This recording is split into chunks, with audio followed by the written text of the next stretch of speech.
Hey, this is Chris Menard. The other day I showed you how to put an index on the last page of a Microsoft Word document. So today, a follow-up question I had is, how do you know what words to put in the index? And it sounds like a pretty simple question, but it's actually a great question because after you type the document, you're probably thinking what words you need, but you may miss some, is my point. So I decided, it took me about 20 minutes to figure this out. I'm going to run a macro that's going to go through my document, find every word in there, and then count it and tell me how many times it's in there. And then I'm going to convert it to a table real quick, and I can sort it and see what words I want in my index.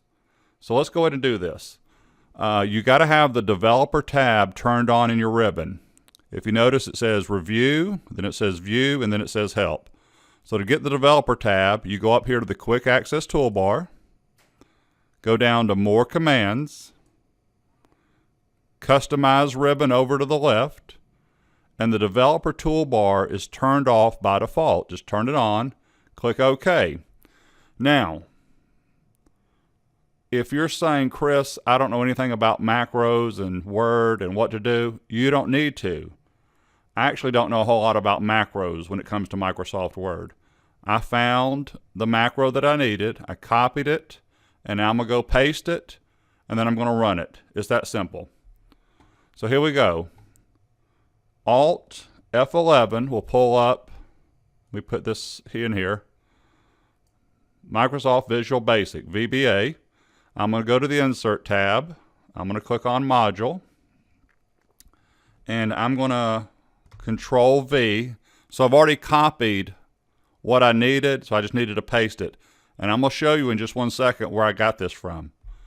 I'm going to go to File, Close, and Return to Word.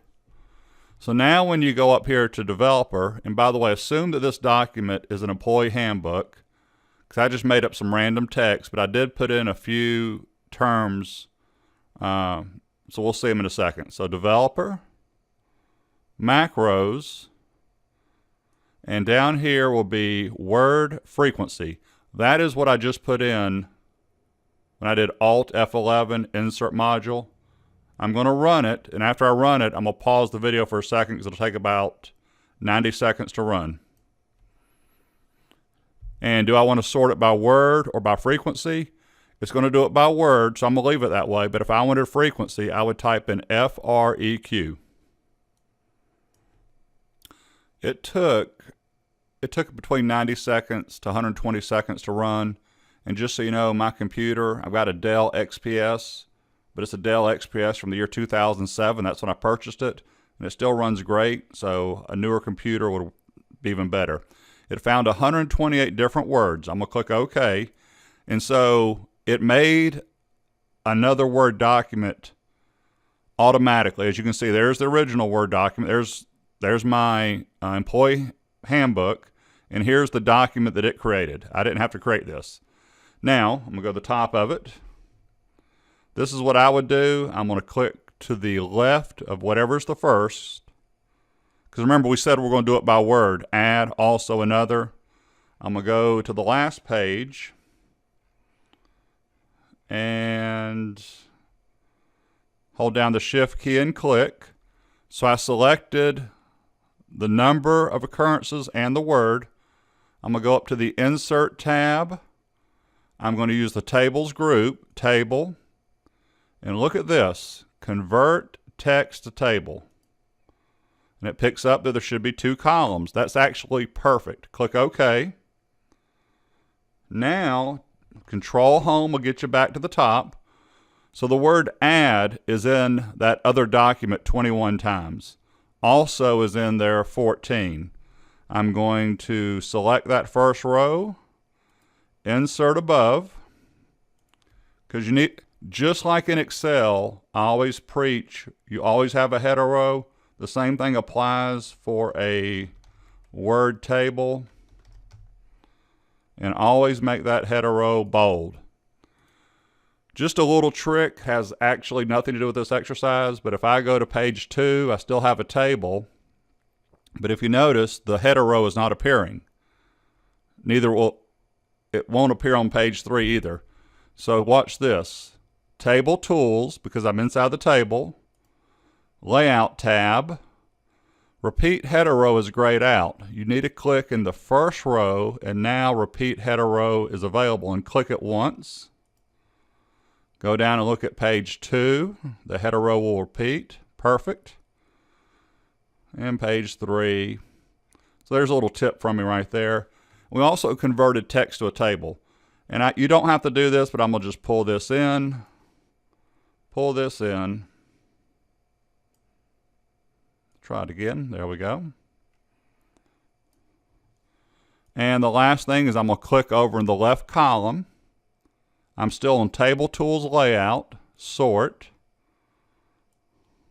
I called that number. I'm going to sort descending and click OK. So obviously I would not put in my index the word you. But if you start going through here, I'm just looking around. There's the word emergency. So you might say, okay, I need to put the word emergency in there. Or maybe emergency contact, I don't know. So you can either sort by the number of occurrences, or you can sort by word. If you're going to sort by word, you click back on the right column and do a sort, and make sure it says word, and I'm going to do ascending now. Hit OK, and it's going to put it back to add also another. But anyway, you just simply delete the rows you do not want in your index. And then you're back to my other video that you can find on my YouTube channel, where I showed you how to take the index and the table and automatically generate it. Anyway, I hope that helps. Thank you for your time. Hey, almost forgot. I got to give credit. I did not come up with that macro. I found it on this website right here, wordribbon.tips.net. Allen Wyatt came up with it. So I'm on this page right here. I scrolled down, and he went on to address how to do this. And right here is where I started selecting all the way down to the very end. Right there where it says end SUB. I copied that. I did Alt F11, and then I did the paste. Anyway, got to give Alan credit for that. That's a great tip. Thank you.